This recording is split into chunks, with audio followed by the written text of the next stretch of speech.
भाई भैया चहेता हवे, युवा पीढ़ी के नेता हवे कि बटन नहीं के सोझा दबैहा हो। अरे और सुनो ए चाची, हाथ जोड़ के कही ना इनके भुलैहा हो।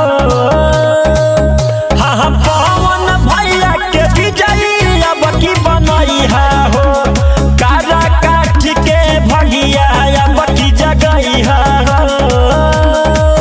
हाँ पवन भैया के सांसद अब की बनैहा हो।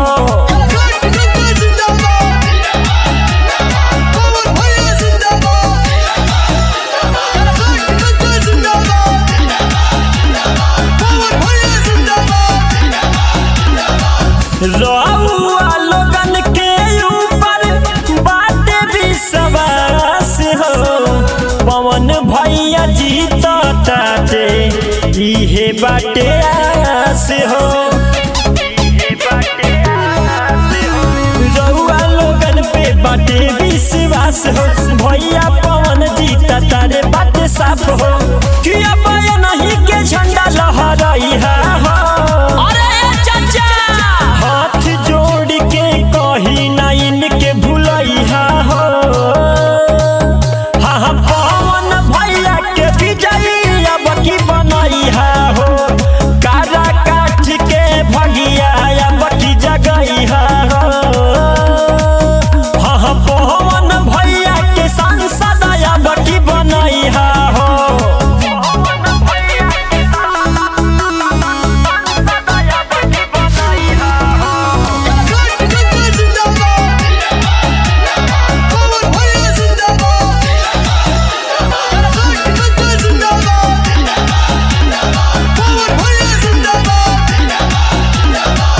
डीके राजा नील सियादव कोडले सपोर्ट हो। मिलता ते प्यार भैया के झारी झारी ओट हो।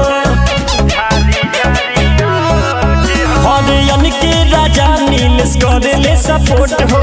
मिलता ते प्यार झारी झारी ओट